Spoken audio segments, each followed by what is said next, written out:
2015, portanto, estamos a falar há 10 anos atrás, nós estamos em 2025, a empresa Sonangol, que é a maior empresa de Angola, estava com muitas dificuldades.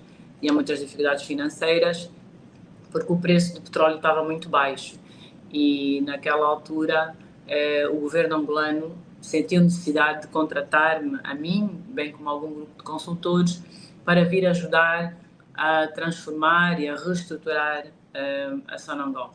E nesse âmbito, eu sempre fui do setor privado, sempre trabalhei no setor privado, as minhas empresas vocês conhecem, eu criei várias empresas em Angola, criei o Candano, criei o Unitel, o Banco BIC, enfim, várias empresas em Angola, a ZAP, que vocês até hoje assistem, e eu nunca tinha trabalhado no Estado, nunca tinha trabalhado numa empresa estatal. Aliás, vou mais longe, até nunca tinha trabalhado com contratos do Estado, sempre trabalhei no ramo privado. Mas naquele momento, em 2015, perante o convite que me foi feito na altura pelo Dr. Armando Manuel, que era Ministro das Finanças, e pelo Dr. Deltrudes Costa, que hoje continua e é Ministro e Diretor do Gabinete do Sr. Presidente João Lourenço, perante o convite que me tinha sido feito e sabendo que a Sonangol estava numa situação muito difícil, eu aceitei. Deixei as minhas empresas e fui efetivamente trabalhar como consultora, primeiro para o Ministério das Finanças e depois como PCA não executiva. Trabalhei eu e ao meu lado trabalharam vários membros do Conselho de Administração, que felizmente são pessoas bem conhecidas, e nós fizemos um grande trabalho e fomos apoiados por um grupo de consultores. Em 2017, quando o Presidente João Lourenço entrou, ele, por uma perseguição política e sem mais nenhum outro motivo, resolveu efetivamente exonerar-me a mim e a minha equipa. Não porque a gente não apresentou resultados, mas porque ele tinha uma agenda política que era diferente. Eu vim a descobrir isto mais tarde, agora no processo, lendo os documentos, vim a descobrir que efetivamente havia ordens diretas do Presidente João Lourenço para me condenar, para me acusar de peculato e para confirmar que eu tinha feito... Vai falar, mas não posso deixar continuar sem fazer essa pergunta. Diz que mais tarde, na altura em que, de transição da sua a entrada de João Lourenço para a presidência da República e a sua exoneração, Isabel dos Santos depois conseguiu perceber que havia documentos que provavam uma espécie de perseguição política. Que documentos são esses? Sim, no início, em 2017, portanto, nós fomos exonerados em novembro de 2017, no início não nos foi dada a razão pela exoneração. E mais tarde, aí há cerca de 2 anos atrás, há 1 ano atrás, quando finalmente eu tive acesso ao processo, porque é preciso perceber que todo este processo, tanto o processo de inquérito, como de investigação e até o processo jurídico que está feito até agora, está a ser conduzido em segredo de justiça. O que é que isto quer dizer, segredo de justiça? Quer dizer que eu não tenho acesso aos documentos. Mas em janeiro do ano passado, imagina, deram acesso só um dia, uma sexta-feira à tarde, para ver quase 10.000 páginas de documentos. Os meus advogados foram, felizmente, conseguiram consultar, não conseguiram consultar tudo, né? Porque era impossível, mas encontraram alguns documentos muito importantes. E um dos mais importantes foi que, exatamente no dia 1 de dezembro de 2017, o Presidente João Lourenço deu uma ordem, um despacho escrito, um despacho presidencial, a condenar-me de peculato. Quando nós o próprio Presidente, na qualidade de Presidente da República, é isso que está a dizer? Sim, é que a condenava? Na qualidade de Presidente da República, exatamente. O que normalmente nós sabemos que o Presidente da República não pode condenar ou determinar que alguém fez um crime. Isto tem que ser feito por um tribunal, não pode ser feito por um Presidente da República. E por que este documento foi publicado, Isabel dos Santos, diante das acusações? Pode repetir a pergunta, não consegui ouvir. Porque diz que há um documento que é expresso que João Lourenço quase que a condenava. Por que esse documento não foi publicado? Bem, este documento não foi publicado porque o nosso regime quer fazer as coisas no escurinho do cinema, não é? Ou seja, o público não sabendo o que é que está a passar por trás, eles podem facilmente condenar com mentiras e falsidades. Mas acredito que este documento virá público, sim, porque eu fui muito paciente, eu esperei quase 8 anos. 8 anos para que fosse provado uma coisa que é muito simples de provar. Os consultores que estiveram na Sonangol prestaram os serviços, foram pagos. Ninguém precisa de 8 anos para provar uma coisa tão simples, principalmente porque foram mais de 100 consultores, foram mais de 100 pessoas. Eles estavam na Sonangol, ocuparam um andar inteiro, trabalharam com centenas de trabalhadores. Eles próprios reconhecem que estiveram lá, que prestaram os serviços, que foram pagos. Portanto, não há dúvidas em relação a isso. E quando eu percebi que esse processo estava a ser arrastado durante 8 anos, efetivamente, isto é uma perseguição política, não é um processo jurídico de algo que tenha ocorrido e que as pessoas não tenham prestado um serviço ou que haja alguma coisa fictícia. E agora, como perguntou, e desculpe, vou voltar à sua primeira pergunta, em abril e maio deste ano, eu pedi ao juiz de instrução contraditória para ser ouvida. Eu escrevi uma carta, um requerimento, e pedi ao juiz do tribunal para ser ouvida, para prestar as minhas declarações, para mostrar as minhas provas. E a minha surpresa foi que esse pedido foi recusado. O juiz de garantias, portanto, que é um juiz que é suposto garantir que uma pessoa que é arguída possa prestar declarações, pura e simplesmente recusou o meu pedido. Eu recorri e voltei a pedir outra vez, voltei a pedir uma segunda vez. Esta recusa, ele recusou a segunda vez. Foi feita por via de um documento, foi feita de que forma? Por um documento. Portanto, eu fiz um requerimento escrito a pedir para ser ouvida, para prestar declarações. O juiz respondeu de forma escrita que negava o meu pedido para prestar declarações. Eu voltei a fazer um segundo requerimento, outra vez para pedir para prestar declarações, e ele voltou a negar, e mais, pediu para retirar do meu processo estes 2 pedidos que eu fiz de prestação de declarações. Portanto, eu sempre quis participar com a justiça, sempre fui aberta em relação a todo o processo da minha gestão na Sonangol. Aliás, é uma coisa que eu vou partilhar a partir de agora bastante, que trabalho que eu fiz na Sonangol, que trabalho que foi feito. A partir dos próximos meses, das próximas semanas, vou começar a partilhar o trabalho que eu fiz com as minhas equipas, não só de um ponto de vista jurídico, porque eu acho que até de um ponto de vista empresarial é interessante para todas aquelas pessoas que se interessam por economia, por empresas, por mudar e transformar empresas. Portanto, eu vou participar e vou começar a partilhar nas minhas redes sociais, vou criar um podcast específico só para partilhar todo este conteúdo deste 1 ano e meio de trabalho que eu fiz na Sonangol, de trabalho com os consultores, de como é que foi fazer a revisão toda das diferentes empresas, foram mais de 80 empresas, porque eu acho que mesmo em termos de experiência empresarial e de caso de estudo, digamos assim, de uma empresa pública que se transforma, é interessante até para os nossos estudantes universitários, os nossos jovens empreendedores.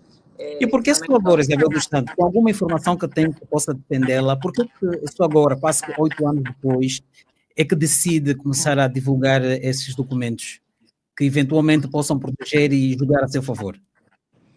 Olha, durante 8 anos eu fiz fé de esperar que o presidente João Lourenço parasse esta perseguição política e parasse esta vingança muito pessoal dele em relação à minha pessoa, que eu acho que hoje já não há dúvida, porque a quantidade de mentiras que foram tecidas e a quantidade de provas que existem, ao contrário, são muito altas. E quando eu vejo que, apesar de eu ter... Vou dar um exemplo simples. Eu, de boa fé, porque eu sou angolana, eu acredito em Angola, eu acredito que nós merecemos um país bom, um país melhor, eu apresentei 73 testemunhas. O juiz apenas aceitou 7. Das 73, o juiz apenas aceitou 7 testemunhas. Mas alguma razão? Foi explicado alguma razão para que isso acontece? Nenhuma razão. As 7 testemunhas, felizmente, foram ouvidas e eu estou muito grata a estas pessoas por terem sido pessoas honestas, sobretudo, e que não faltaram com a verdade. E todas elas confirmaram exatamente o que eu tenho vindo a dizer durante 8 anos. Que houve trabalhos de transformação na Sonangol, Houve o projeto Sona Light, houve o projeto Sona Plus, foram 2 projetos de transformação da Sonangol.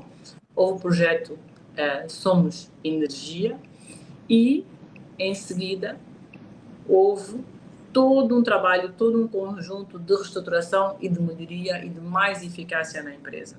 Tudo isto com o apoio das melhores empresas de consultoria do mundo. A Boston Consulting Group, a Pricewaterhouse, a McKinsey.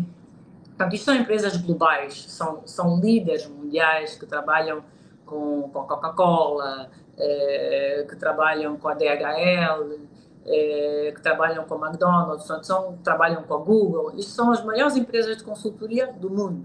E estas empresas estiveram ao lado da minha administração, ao meu lado e ao lado dos meus administradores, todos, durante a Sonangol, para tornar a Sonangol mais eficaz e mais eficiente e, sobretudo, tirar a empresa de uma situação muito, muito difícil que ela estava naquele momento. Estamos a falar de junho de 2016. Só para ter uma ideia, naquela altura o preço do petróleo era $28. Hoje o preço do petróleo é 80. Então, estamos a falar de $28 por barril, 2016, comparado com $80 agora em 2025. É uma situação completamente diferente, a empresa tinha muitas dificuldades e nós fizemos um grande trabalho. E eu estou muito grata a todos os colaboradores da Sonangol que trabalharam comigo na altura. E Isabel dos Santos tem provas consistentes que dão conta de que houve um trabalho que foi feito e, entretanto, tem provas que possam defendê-la, ainda assim o juiz de garantias não quer ouvi-la. Consegue dizer, os seus advogados autorizam que possa dizer que o nome do juiz que se propôs ouvi-la? Olha, o que eu fiz do meu lado foi eu apresentei as provas em tribunal, apresentei as atas do Conselho de Administração da Sonangol, apresentei os relatórios dos consultores, apresentei as transferências bancárias dos pagamentos efetuados aos consultores. Os próprios consultores estiveram em tribunal, confirmaram que fizeram os trabalhos, confirmaram que foram pagos, confirmaram que pagaram os impostos. Do meu lado eu apresentei tudo e fiquei muito chocada porque o juiz de garantias pura e simplesmente desprezou todas as provas e ignorou e desprezou todas as testemunhas sem exceção. Quem é o juiz? Incluindo, desprezou o testemunho de uma pessoa por quem eu tenho muito respeito e consideração, que é o engenheiro Paulino Jerónimo, que é hoje, portanto, o chefe da ANPG, portanto, da Agência Nacional de Petróleos, e que inclusive foi condecorado pelo Sr. Presidente da República. O engenheiro Paulino Jerónimo foi condecorado nos 50 anos, como foi também um outro administrador que trabalhou comigo, o administrador Edson de Santos, também foram condecorados pela ocasião dos 50 anos. Ou seja, as pessoas que foram membros da minha equipa, que trabalharam comigo e que tomaram muitas destas decisões, estão a ser condecoradas pelo Sr. Presidente da República, enquanto que eu, por outro lado, continuo a ser perseguida por questões completamente falsas, por mentiras. Do seu ponto de vista, Isabel dos Santos, as pessoas que faz aqui menção também deviam estar a ser ouvidas neste processo. E foram ouvidas como testemunhas. Até o momento, digo, a semelhança do seu caso.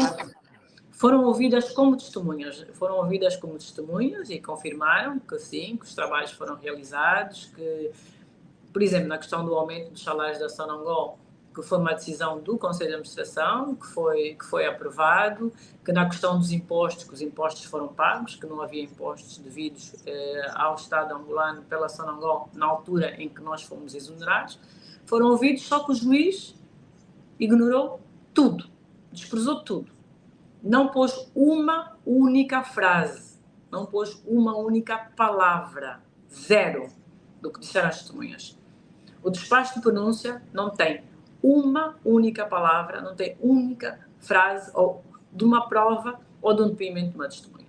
Ou seja, é uma manipulação completa do regime político que instrumentaliza o juiz para ter o fim e dar uma sentença pré-determinada que o presidente João Lourenço já escolheu e que deu ordens superiores para ser executado.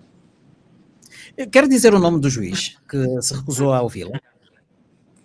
Eu não sei se eu posso ou não dizer o nome do juiz, para ser sincera. Porque é um documento que está a seguir os seus trâmites, aliás, diz isso publicamente.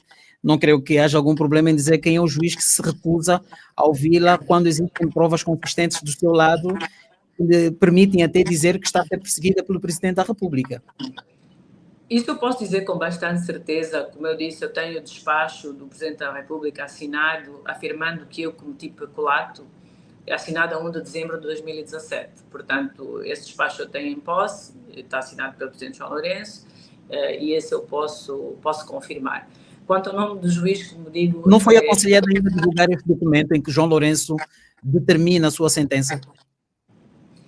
O que eu vi é que a televisão SIC de Portugal fez uma notícia sobre o despacho de pronúncia do juiz. E, inclusive, eles tiveram acesso ao despacho de pronúncia e publicaram até a fotografia, até a imagem. Portanto, imagino que este despacho de pronúncia deve ser público, porque eu não forneci esse despacho de pronúncia à SIC, não é? Mesmo porque até não é uma televisão com quem eu costumo trabalhar ou com quem eu tenho alguma relação. Eles costumam trabalhar mais com o governo angolano. Vimos que a SIC fez várias reportagens e entrevistas ao governo angolano, e então acredito que eles devem ter tido alguma fonte, outra, que não sou eu, mas eu vi que efetivamente eles publicaram um despacho de pronúncia e que aí deve estar o nome do juiz. Se recusou a ouvi-la porque vêm daí ordens superiores. Não sei se nos consegue ouvir. Sim, infelizmente. Vem daí ordens superiores.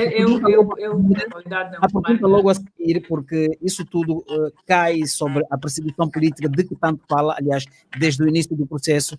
Qual é a razão, Isabel dos Santos, de uma vez por todas, se é que poderá ser a última vez que fala sobre isso, por que acha que o Presidente da República está a persegui-la?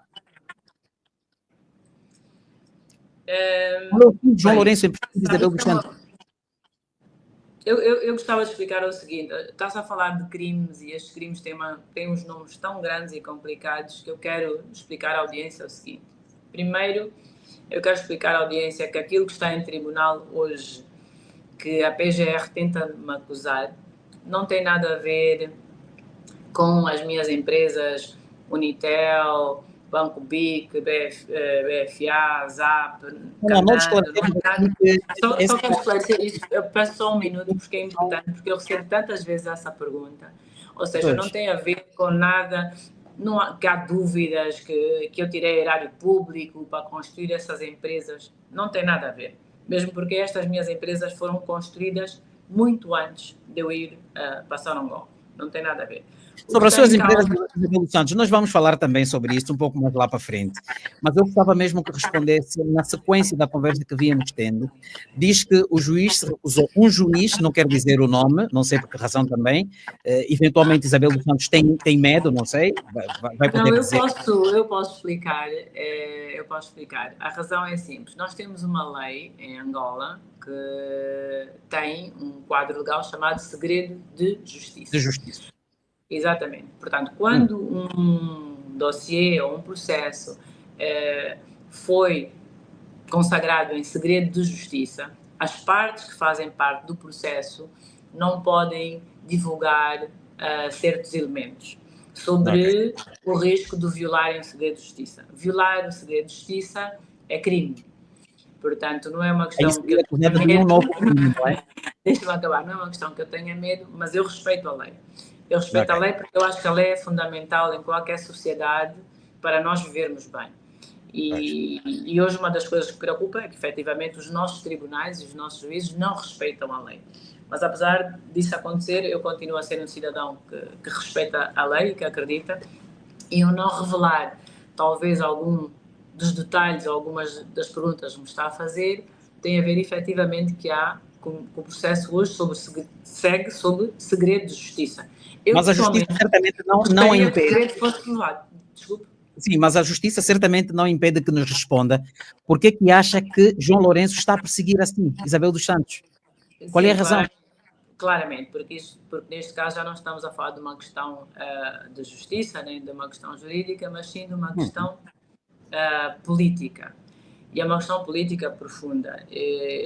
O presidente João Lourenço não tem perseguido só a mim. Dentro da minha família, já perseguiu o meu irmão José Filomeno, de igual modo a minha irmã Velvicha dos Santos, mais conhecida por Xizé, que foi deputada e que foi injustamente expulsa do Parlamento sem razão alguma.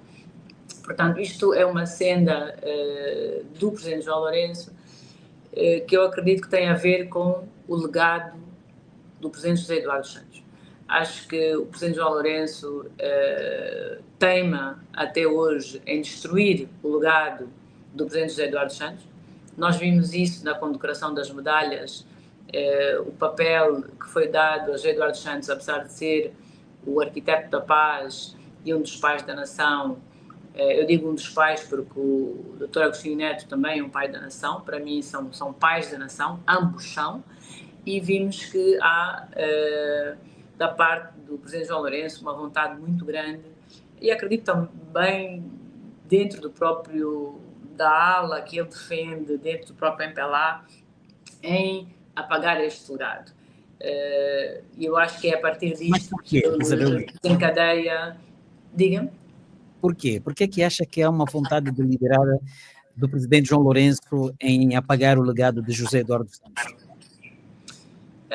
Muito talvez no sentimento de algum rancor pessoal. Mas há razões? Estas razões têm que ser perguntadas mais a ele porque é difícil encontrar um racional, mas sobretudo na conquista do poder e na manutenção do poder. Porque o José Eduardo Santos, o presidente José Eduardo Santos, tem um legado de paz e sobretudo tem um legado muito importante que eu quero aqui realçar hoje, que é de uma transição política pacífica. Ou seja, é uma pessoa que respeitou a Constituição e aceitou as eleições, promoveu as eleições, não alterou a Constituição para continuar no poder em 2017 nem em 2022, pelo contrário. Mas alterou em 2010. Sim, em 2010 nós tivemos uma alteração constitucional. Aliás, em 2010 foi quando a nossa Constituição foi consagrada. Pois. A nossa Constituição começa em 2010. E sim, concordo com isso. Porque essa alteração também, de uma forma, beneficiou o presidente Eduardo dos Santos.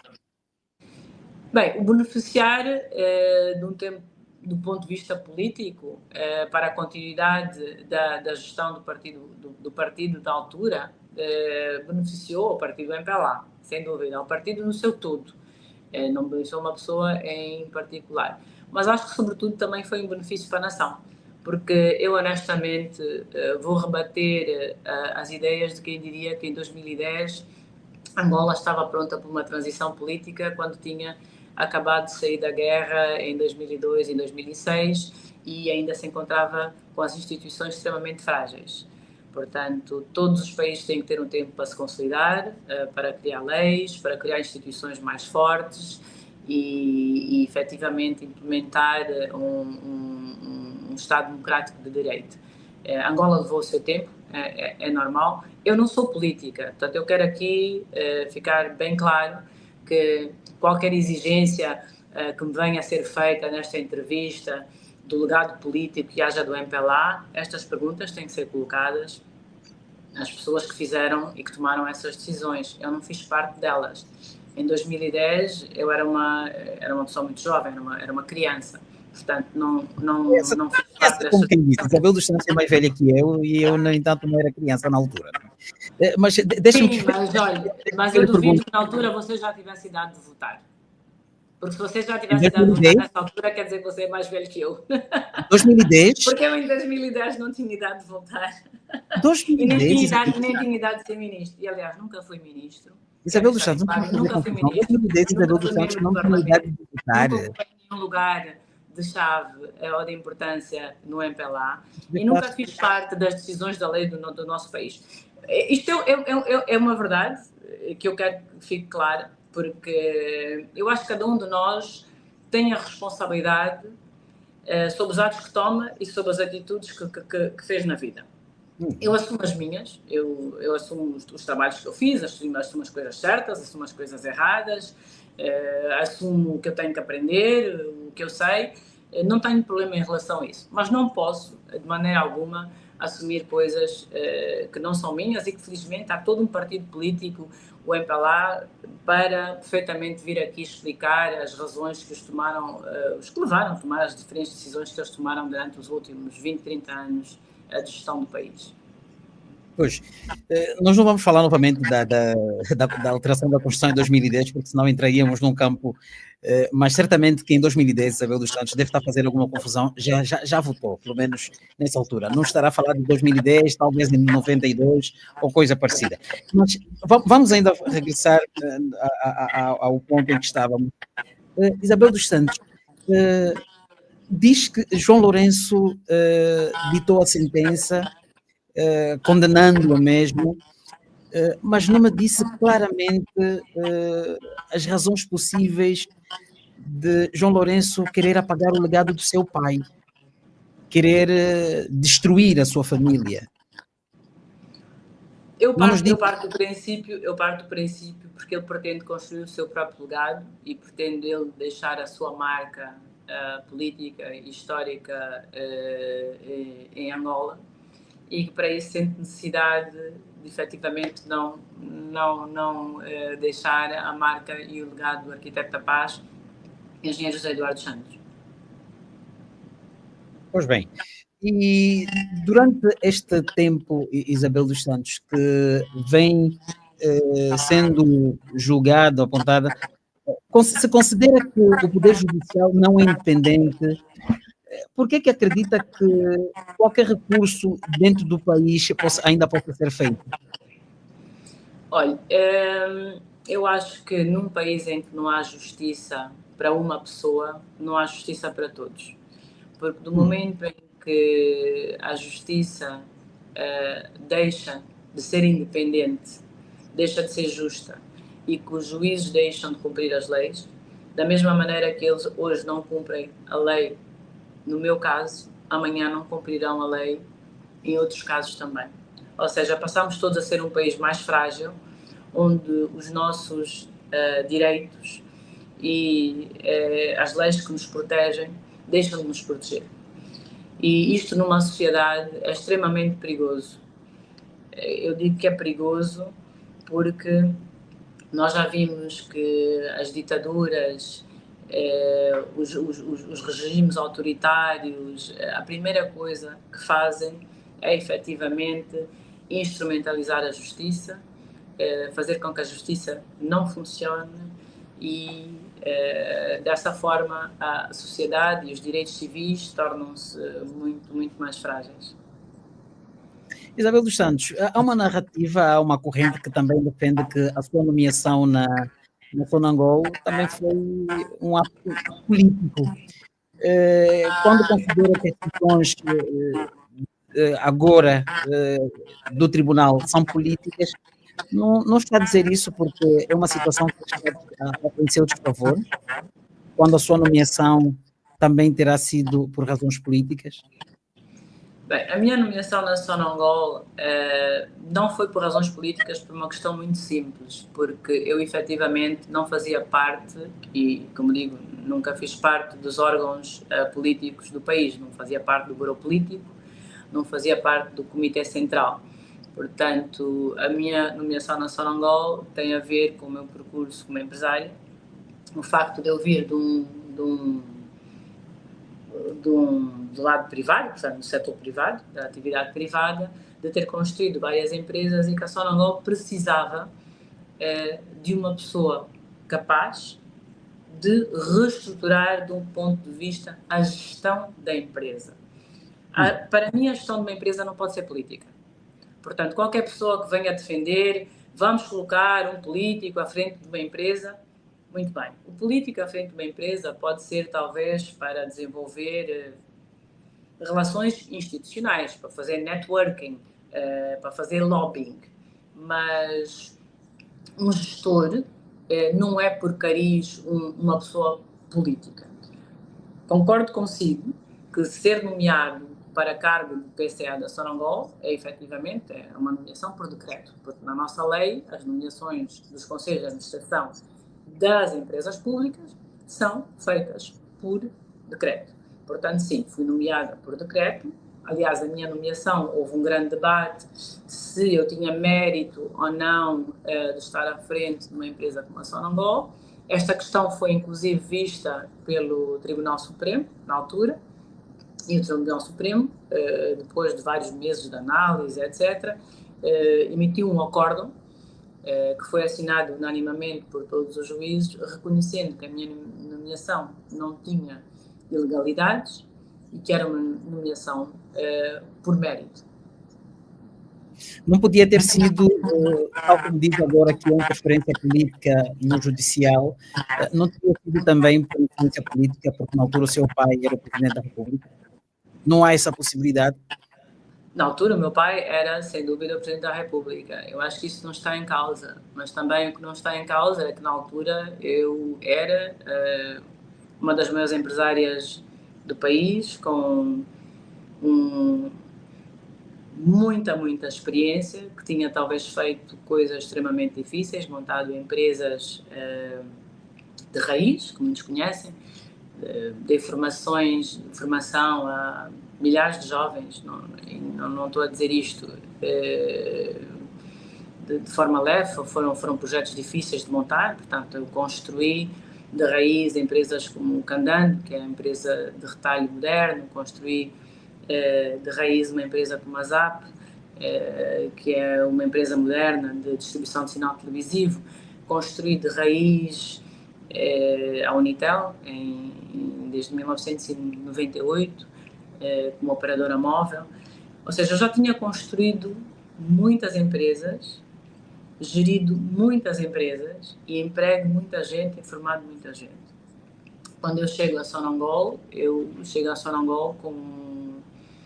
com um currículo empresarial bastante vasto, não só em Angola, mas também um currículo vasto internacionalmente, porque apesar das coisas que eu fiz em Angola, também na Europa fiz investimentos, comprei, por exemplo, a Efasec, que era uma empresa que estava falida. Tive apoio da banca portuguesa, tive apoio na altura dos bancos comerciais portugueses que me financiaram a compra da Efasec, e era uma empresa que estava falida e que teve que ser reestruturada e que teve que voltar a dar lucro, e que felizmente na altura que eu lá estava o negócio começou a correr bem. Portanto, a minha ida para Sonangol vai muito neste âmbito da questão de ser gestora, e acho que a razão que o governo me solicita como consultora não é uma razão política para fazer lobby, porque eles não precisavam de políticos para fazer lobby na Sonangol. Eles precisavam de um gestor capaz que conseguisse pôr a empresa a dar lucro. A Sonangol estava praticamente falida, tinha muitas dificuldades financeiras, não conseguia pagar o combustível, tinha 1,6 bilhões de atrasos em combustível, tinha custos altíssimos, é uma empresa com vários problemas. E eu fui chamado efetivamente como um gestor que vai reconstruir e transformar uma empresa. Isabel dos Santos, alguma decisão durante a sua gestão que acredita ter sido mal interpretada pela acusação? Alguma decisão? Sua, assim, durante a sua gestão na Sonangol, alguma decisão que tomou na altura e que neste processo estará a ser mal interpretada? Hoje vê alguma decisão? Não, digo isto francamente. Todas as decisões que tomou enquanto pessoa da Sonangol foram decisões muito bem tomadas. Não, eu digo isto francamente porquê? Porque aqui não se trata de uma decisão bem tomada ou má tomada. Aqui o que se trata é pura e simplesmente uma mentira, né? Ou seja, estamos há 8 anos a ouvir a mesma história. E qual é a história da PGR? Não houve consultores na Sonangol e os consultores não prestaram serviço. É a mesma história durante 8 anos.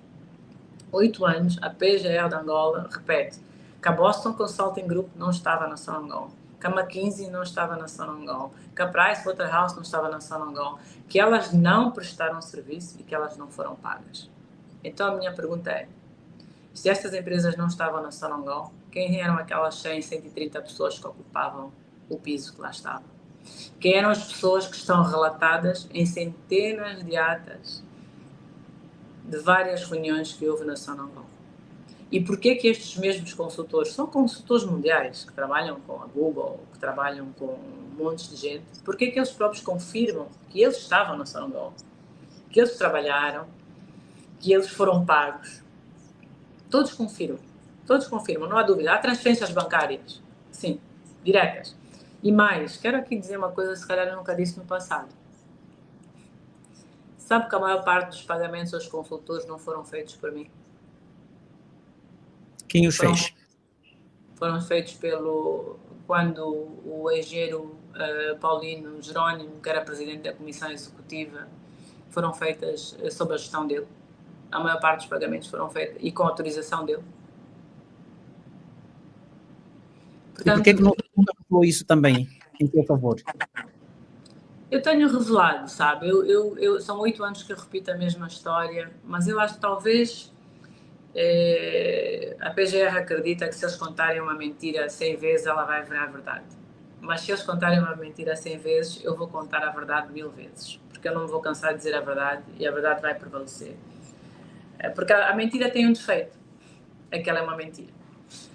É só isso. Se a mentira fosse verdade, seria mais fácil. A mentira é sempre uma mentira.